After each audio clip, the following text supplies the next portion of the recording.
every Karrion Kross fan out there, I'm afraid I've got some good news. No wait, that is a good thing. While the AEW Vs WWE Drama, Velveteen Dream lost his mind and CM Punk in Saudi. All of that on Greatness of Wrestling. Welcome everybody to another episode of Greatness of Wrestling, ladies and gentlemen. How are you guys doing today? The drama keeps on going. It seems like every day somebody says something stupid. You know what, people?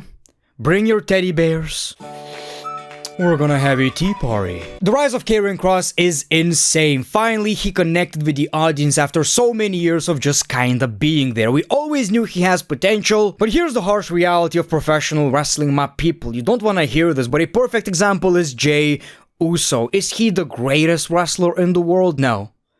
That was a very fast no, by the way, didn't mean to do that. What if I tell you, in all honesty, your wrestling skills, your microphone skills, aren't as important as the connection with the audience. Jey Uso gets the crowd going, Jey Uso sells a lot of merch. Yes, people, something as stupid as yeet, that gets people going. And it seems like Karrion Kross is finally somewhat in that position because people, Karrion Kross's t-shirts string them up, is currently the #1 best-selling merch on WWEshop.com. And it doesn't matter how accurate this is, I've heard rumors it's #3, #2, #1, it doesn't matter. The roster is huge, and Karrion Kross is at the top right now when it comes to merch sales. People, this is what's important to the WWE. It's also a pretty good metric when you actually think about it. People buy the merch of people they want to support. I looked at this t-shirt and I gotta tell you, it's pretty good. What I hate about WWE merchandise is that a lot of it you can't actually wear outside of being just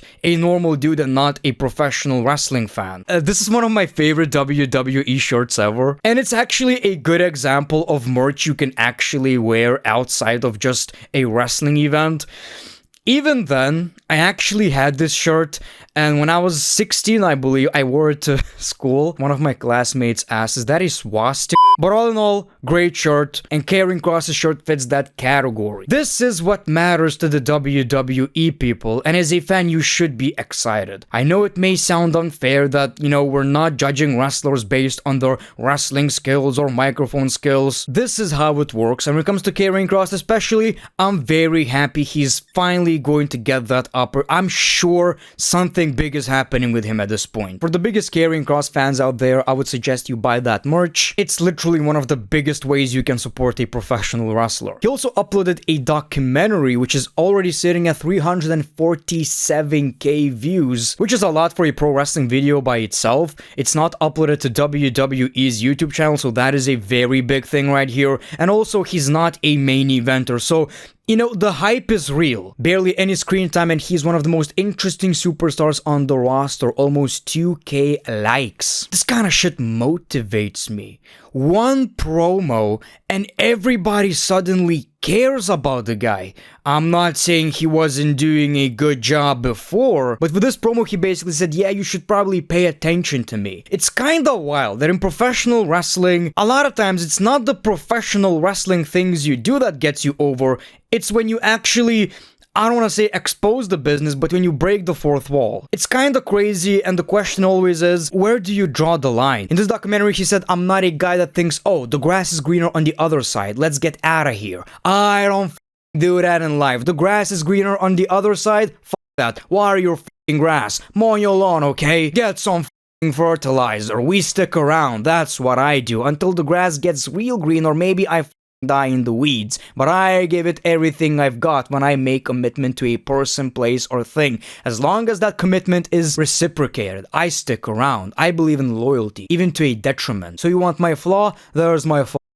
I'm loyal to a detriment. Very good line, very relatable. Whether you like him or not, you can't deny the guy is giving it his all. Already got one of the biggest pops at WrestleMania, huge pop on a random Raw episode, push Karrion Kross signs in the arena. Everybody is paying attention. For the WWE, merch sales, audience reaction, that's what matters. Karrion Kross has it all right now.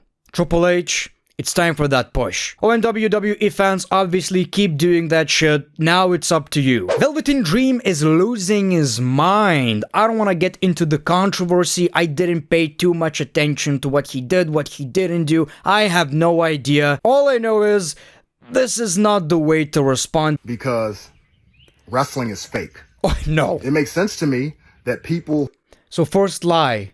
who watch something fake, who love fake chaos, will continue to pour into it. But I just want you to know it's really, really affecting me.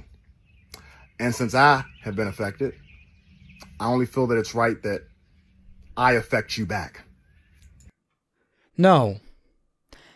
Nobody cares. I feel like he's trying to get back into professional wrestling, and this is definitely not the way to do it. It's called a cause and effect, you know?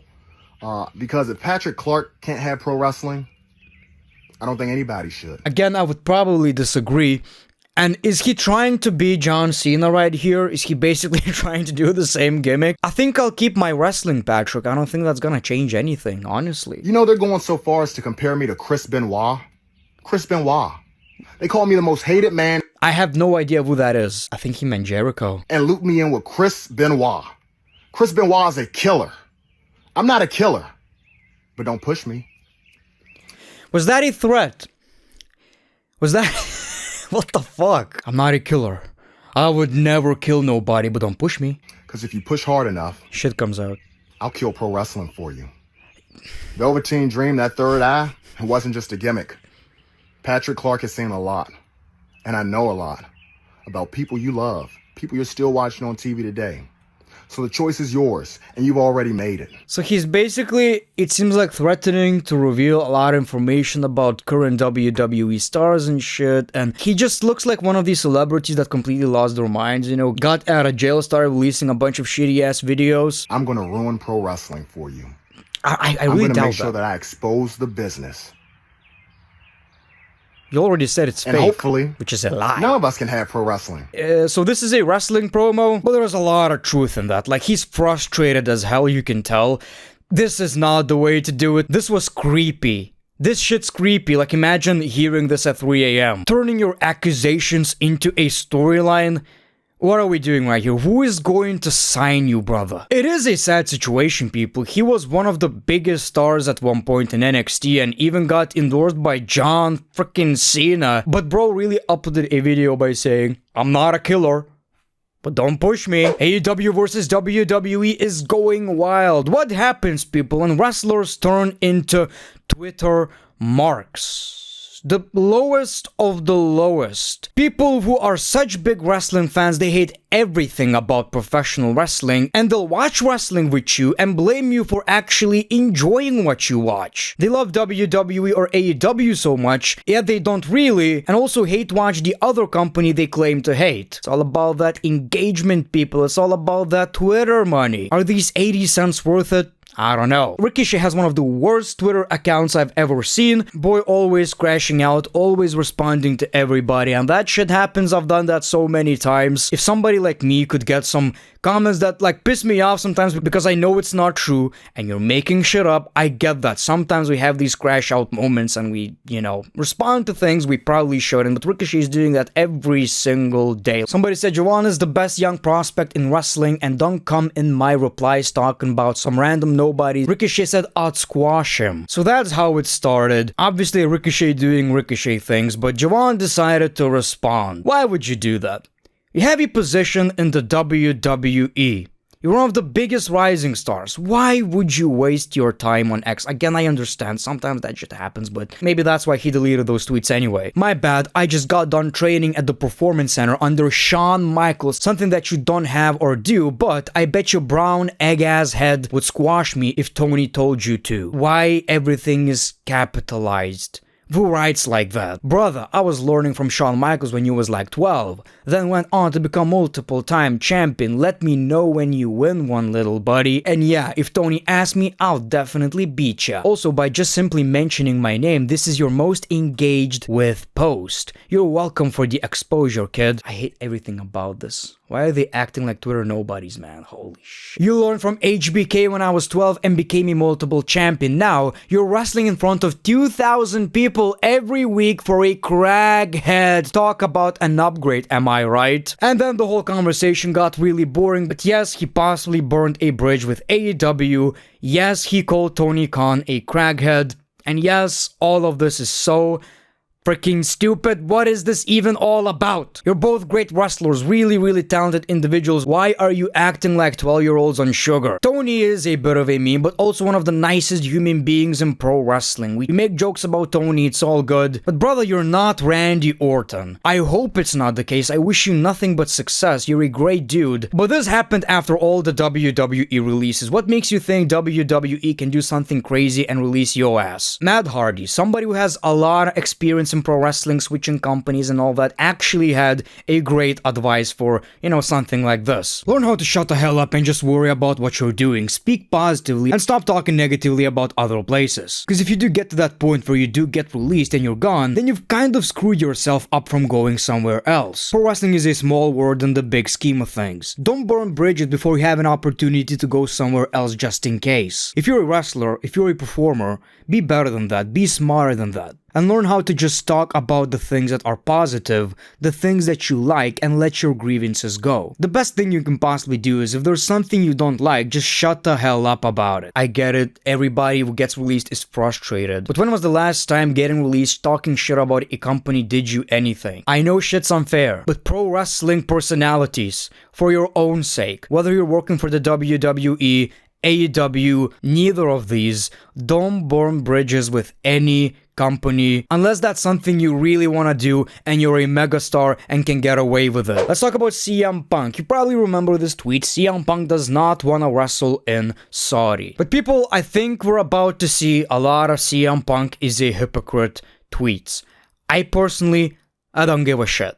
I don't care. A lot of people will possibly turn on CM Punk because CM Punk is scheduled for Night of Champions in Saudi Arabia and folks are wondering if he was forced to go. Dave Meltzer mentioned on Wrestling Observer Radio that guys have the option but they are pressured to go, like pretty hard. It reminds me of a story RVD told where basically tribute to the troops, right? It was a very dangerous time back then and wrestlers have the option to go or not to go. They can spend time with their family. And RVD said, well then I'm not going.